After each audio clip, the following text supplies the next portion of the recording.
Shalom Bapak Ibu, saudara-saudari yang terkasih, jemaat Resort Siantar 2. Di dalam hari yang indah ini, kembali saya ingin menyapa kita sekalian, tetap untuk mensyukuri apapun itu yang terjadi dalam hidup kita. Pada saat ini kita hendak mendengarkan firman Tuhan. Mari kita satukan hati pikiran kita. Kita meminta dan memohon kepada Tuhan agar firman-Nya yang kita terima saat ini bisa berakar, berbuah, dan berguna bagi kehidupan kita. Kita bersatu di dalam doa.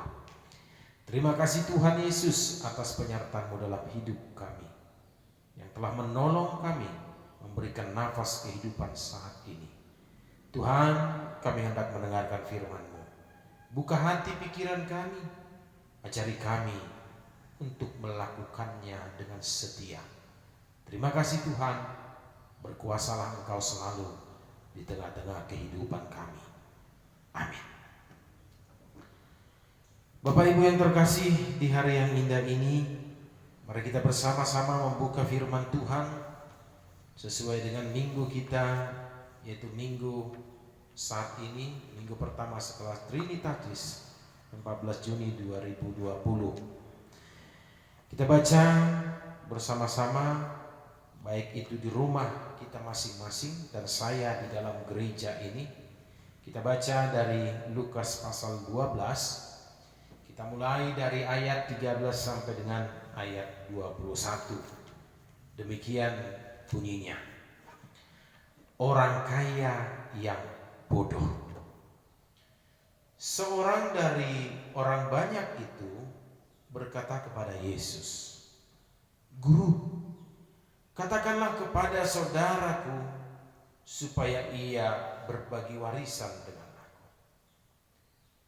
Tetapi Yesus berkata kepadanya, "Saudara, siapakah yang telah mengangkat aku menjadi hakim atau pengantara atas kamu?" Katanya lagi kepada mereka, "Berjaga-jagalah dan waspadalah terhadap segala ketamakan, sebab walaupun seorang berlimpah-limpah hartanya, hidupnya tidaklah tergantung daripada kekayaannya itu." Kemudian ia mengatakan kepada mereka suatu perumpamaan dan katanya, "Ada seorang kaya, tanahnya berlimpah-limpah hasilnya. Ia bertanya dalam hatinya, apakah yang harus aku perbuat sebab aku tidak mempunyai tempat di mana aku dapat menyimpan hasil tanahku?" Lalu katanya, "Inilah yang akan aku perbuat. Aku akan merombak lumbung-lumbungku dan aku akan mendirikan yang lebih besar dan aku akan menyimpan di dalamnya segala gandum dan barang-barangku. Sesudah itu aku akan berkata kepada jiwaku, jiwaku, ada padamu banyak barang, tertimbun untuk bertahun-tahun lamanya. Beristirahatlah, makanlah, minumlah, dan bersenang-senanglah." Tetapi firman Allah kepadanya, "Hai engkau orang bodoh, pada malam ini juga jiwamu akan diambil daripadamu. Dan apa yang telah kusediakan, untuk siapakah itu nanti?" Demikianlah jadinya dengan orang yang mengumpulkan harta bagi dirinya sendiri, jikalau ia tidak kaya di hadapan Allah. Demikianlah firman Tuhan bagi kita. Saudara-saudari yang terkasih di dalam nama Tuhan kita Yesus Kristus, sering kita dibutakan oleh satu hal yang bersifat duniawi. Sering juga kita perhatikan dalam kehidupan kita, status sosial seseorang dalam masyarakat dikaitkan dengan hidupnya berpunya atau tidak. Dengan harta seolah-olah segalanya dapat dikuasai, bahkan bila mungkin dapat membeli kebahagiaan. Harta kekayaan bisa kita ibaratkan saat ini dipandang sebagai satu hal yang paling utama, sehingga menjadi satu kriteria kesuksesan dan harga diri. Oleh karena itu, di sini Yesus ingin mengajarkan satu kebijakan hidup yang berhadapan dengan harta dan hal duniawi. Dan juga pada saat ini juga Dia ingin memberikan peringatan bagi kita seluruhnya sebagai umatnya, agar tidak terlena oleh ketenangan dan hakikat apa itu sebenarnya harta, dan juga apa itu sebenarnya keduniawian itu. Nah, oleh karena itu Bapak Ibu sekalian, di sini kita diingatkan kembali bahwa kelekatan materi dapat membutakan hidup manusia sehingga melupakan makna dan tujuan hidup yang sesungguhnya dalam kehidupan kita. Kita harus ingat Bapak Ibu sekalian, bahwa kesuksesan, bahwa harta, kekayaan, popularitas akan pudar dan hilang. Manang dihata batak di dokon parsato kinado saluhunai. Tetapi kita harus ingat, harta surgawi dalam rupa kebaikan, cinta kasih, dan iman tidak akan berkesudahan. Nah, oleh karena itu Bapak Ibu sekalian, kita diingatkan kembali melalui perikop ini mengenai orang kaya yang bodoh. Nah, ada satu cerita Bapak Ibu sekalian. Suatu kali ada yang berniat ingin membeli sebidang tanah yang luas. Dia menghampiri seseorang itu yang mempunyai tanah itu, dan yang mempunyai tanah mengajak dia naik ke sebuah bukit. Dan dari atas puncak bukit ini dia melihat ke lembah-lembah, dia melihat ke bukit-bukit yang luas, dan juga dia mendengarkan perkataan seseorang yang mempunyai tanah tersebut. Yang pada saat itu juga dia bertanya, Bapak sudah membawa saya ke atas ini, berapa hektar yang boleh saya beli tanah Bapak? Si bapak tersebut tersenyum dan mengatakan kepada dia, Anda bisa membeli tanah seluas yang Anda inginkan saat ini. Anda bisa membeli seluruhnya tanah yang saya miliki, tetapi dengan catatan, silahkan Anda lari mulai dari sini dan mengelilingi lembah-lembah di sini, mengelilingi akan bukit di sini. Tetapi Anda harus sampai di sini sebelum matahari terbenam. Oh, dia langsung berpikir, berarti seluas yang saya jalani, berarti saya bisa beli. Cocok sekali. Singkat cerita, dia mengatakan, dan tidak lagi mengurungkan waktunya, dia mulai berlari. Dia lewati lembah-lembah, dia lewati bukit tinggi, dan turun lagi ke lembah. Apa yang terjadi? Memang pada saat itu dia memperhatikan, matahari sudah mau terbenam. Tetapi dalam pikirannya cuma satu, jikalau yang saya jalani ini luasnya 20 hektar, berarti 20 hektar ini yang bisa saya beli.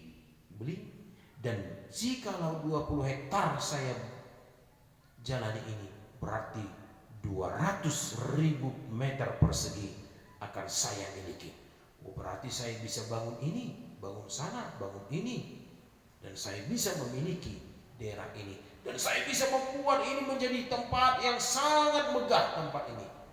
Dan saat itu dia juga berpikir, kalau 200 hektar ratus meter persegi saya miliki, 1000 meter persegi, berarti saya bisa menjadi orang terkaya di daerah ini. Wah, ya udahlah, yang penting saya jalani, dan nanti sampai saya ke atas saya akan memilikinya. Singkat cerita Bapak Ibu sekalian, dia mulai terus berlari. Dia tidak lagi bisa kita katakan memikirkan akan tenaganya sendiri. Dia sudah mulai sangat lelah sekali.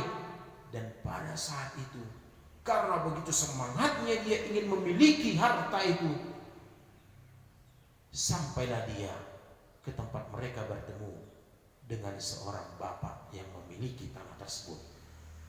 Di saat dia sampai di situ, saya sudah memiliki 20 hektar, 30 hektar, 40 hektar.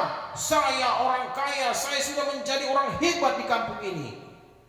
Karena begitu capeknya, dia pingsan dan bisa dikatakan roboh dan mati. Nah, Bapak Ibu sekalian, kenapa bisa demikian? Hanya oleh karena ketamakan dalam dirinya, hanya karena ingin memiliki seluruhnya. Bisa dikatakan Bapak Ibu sekalian, dia tidak memikirkan tenaganya lagi, dia tidak memikirkan kesanggupannya, dia tidak memikirkan lagi hal-hal yang lain. Bagaimana kesehatan saya, bagaimana dengan jantung saya. Yang penting pikiran dalam dirinya, saya memiliki sekian puluh hektar, sekian ratus ribu meter persegi tanah. Ketika dia mati, dia tidak memiliki tanah selain 2 kali 1 meter. Nah Bapak Ibu sekalian yang terkasih dalam nama Tuhan Yesus Kristus, disinilah yang harus kita ingat bersama Bapak Ibu sekalian. Ketamakan tidak akan pernah bisa membuat seseorang itu merasa puas dalam hidupnya. Ketamakan hanyalah akan membuat seseorang itu kehilangan akan hakikat dan kehidupannya. Oleh karena itu Bapak Ibu sekalian, perlu kita bertanya dulu pada diri kita sendiri pada saat ini. Apakah aku lebih mementingkan hidup duniawi ini yang sesaat ini daripada surgawi dalam segala tugas dan pekerjaanku? Saudara-saudari, dunia saat ini menawarkan kenikmatan jiwa, raga, dan banyak akan kemudahan bisa kita raih dalam hitungan detik di ujung jari kita oleh kecanggihan teknologi. Sikap hidup yang serba praktis telah merasuki kehidupan manusia modern saat ini. Semula manusia bisa kita katakan berjuang mencari nafkah untuk memenuhi keperluan hidupnya sehari-hari, lalu mulai disimpan untuk berjaga-jaga keperluan sebulan, lalu beringinan lagi untuk berjaga-jaga selama setahun, 5 tahun, 10 tahun, dan memikirkan untuk warisan kepada anak hingga buat cucu cicitnya. Nah, pengaruh gaya hidup hedonisme juga Bapak Ibu sekalian, yang makin menambah beban manusia untuk terus menimbun harta, cenderung tamak, tak kenal puas, dan merasa belum cukup atau merasa kekurangan. Oleh karena itu, firman Tuhan pada saat ini Bapak Ibu sekalian ingin mengingatkan kepada kita bahwa ketamakan harta akan mencelakakan diri sendiri, akan mencelakakan orang yang di sekitar kita juga. Dan ketamakan timbul di hati seseorang yang saat itu sedang memperoleh rezeki, berkat yang Tuhan berikan, dan ingin memilikinya sebanyak mungkin, bahkan mau semuanya hanya untuk dirinya sendiri. Begitu dia menemukan sumber harta duniawi, ia akan menjaga jangan sampai ada orang lain yang memilikinya. Begitu dia sampai menduduki satu kedudukan dalam salah satu jabatan, dia memikirkan jangan sampai ada orang yang mengambil jabatan saya. Begitu dia memiliki yang dia inginkan, dia memikirkan juga jangan sampai ada orang mengambil yang dia miliki saat ini. Nah, oleh karena itu Bapak Ibu sekalian, di sini Yesus memberikan satu penjelasan yang paling gamblang tentang kekayaan dan jiwa kita.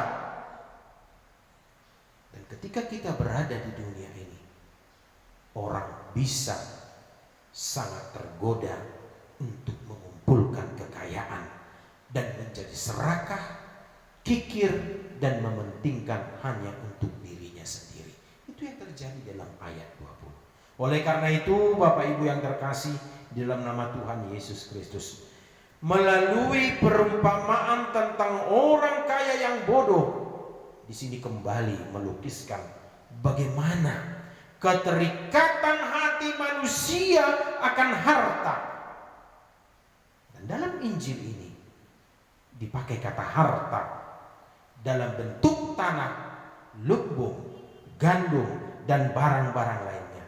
Dan semuanya ini Bapak Ibu sekalian dibahasakan dengan situasi dan keadaan sekarang ini, dengan seorang ataupun seseorang yang memiliki uang banyak yang disimpan di bank atau dalam bentuk usaha. Dan yang menjadi pertanyaan bagi kita sekalian, bagi Bapak Ibu yang ada di tempat kita masing-masing, pertanyaan bagi kita saat ini, salahkah memiliki harta yang banyak? Sama sekali tidak salah. Kesalahan yang mau ditunjukkan dalam perumpamaan ini adalah soal keterikatan yang luar biasa pada harta tersebut. Ingat Bapak Ibu sekalian, firman Tuhan mengatakan kepada kita, cinta akan uang adalah awal kejahatan juga. Di mana hartamu berada, di situ juga hatimu berada. Nah, Bapak Ibu sekalian, sesuai dengan perikop ini, sesuai dengan yaitu perumpamaan ini, yang dipermasalahkan adalah keterikatan yang luar biasa pada harta tersebut. Yang artinya orang kaya dalam perumpamaan ini sudah menjadikan harta dunia ini sebagai Tuhannya. Yang lain tidak perlu baginya. Yang penting hartanya itu bisa selamat. Itulah yang dia kultuskan, dan itulah yang dia buat menjadi Tuhannya dalam kehidupan ini. Dan hal yang penting yang mau diajarkan bagi kita saat ini melalui perumpamaan ini adalah ukuran sukses dalam hidup bukan pertama-tama pada banyaknya harta benda yang kita miliki, namun yang terpenting adalah kemanfaatan hidup kita bagi sesama. Itulah artinya yang menjadi kaya di hadapan Tuhan. Bapak Ibu sekalian, kita harus ingat, sudahkah hidupmu menjadi berkat bagi orang lain? Maukah kamu juga membagi berkat bagi orang lain? Bapak Ibu sekalian yang terkasih dalam nama Tuhan kita Yesus Kristus, kita sudah perhatikan apa yang terjadi dalam kehidupan ini, terlebih juga persoalan pandemi ataupun COVID-19 yang terjadi di seluruh dunia. Beberapa waktu yang lalu gereja sudah melaksanakan diakoni sosial. Gereja sudah melaksanakan tanggung jawabnya melalui berbagi atas sembako. Itu gereja. Lalu pada saat ini Tuhan meminta kepada kita melalui perumpamaan ini juga, Bapak Ibu sekalian, Tuhan meminta kepada kita, maukah engkau juga berbagi kepada orang-orang yang ada di sekitarmu? Dan juga pada saat ini juga Tuhan meminta kepada kita, sudahkah engkau hidupmu engkau berikan kepada Tuhan melalui melayani orang yang di sekitarmu? Dan kita harus ingat Bapak Ibu sekalian, harta tetap menjadi sarana dan bukan tujuan. Silahkan Anda menjadi orang kaya, silahkan Anda memiliki harta banyak, tetapi saat ini Bapak Ibu sekalian, kita harus ingat, kesalahan seseorang yang mau ditunjukkan dalam perumpamaan ini adalah soal keterikatan yang luar biasa pada harta. Artinya Bapak Ibu sekalian, orang kaya dalam perumpamaan ini sudah menjadikan harta duniawi menjadi Tuhannya. Jangan kita berbuat seperti perumpamaan tersebut, tetapi mari kita miliki dalam diri kita harta, jabatan, ataupun talenta yang saya miliki tidak lain adalah untuk menjadi saluran berkat bagi orang-orang yang di sekitar saya. Harta tetap menjadi sarana, bukan menjadi tujuan. Karena tujuan dan yang menjadi pusat pengharapan segala perjuangan manusia adalah kebahagiaan sejati bersama Allah. Mari kita bersatu di dalam doa. Terima kasih Tuhan Yesus akan firman yang Kau berikan kepada kami di hari yang indah ini. Engkau ajarkan kami Tuhan, agar kami mau berbagi, agar kami tetap memuliakan nama-Mu melalui segala sesuatu yang kami miliki, baik itu harta, jabatan, talenta. Oleh karena itu ya Tuhan Allah Bapa kami serahkan hidup kami hanya di dalam tangan-Mu. Biarlah segala sesuatunya yang kami miliki saat ini hanya untuk menunjukkan kemuliaan-Mu, tidak hanya untuk menunjukkan kehebatan kami, tetapi kami dalam hidup ini bisa memuliakan nama-Mu melalui apa yang kami miliki. Tuhan Allah Bapa kami, tidak lupa kami mendoakan seluruh saudara-saudara kami, jemaat kami, Bapak Ibu kami, seluruh anak-anak pemuda dan anak sekolah minggu, secara khususnya yaitu GKPI Resort Siantar 2. Tuhan, Engkau berkati mereka dimanapun berada.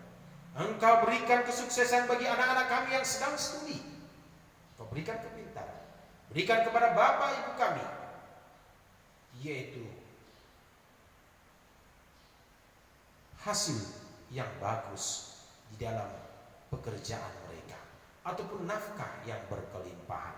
Jangan biarkan Tuhan kami hanya mengandalkan kekuatan duniawi saja, tetapi kami tetap mengandalkan akan kekuatan-Mu dan firman-Mu saja dalam kehidupan ini.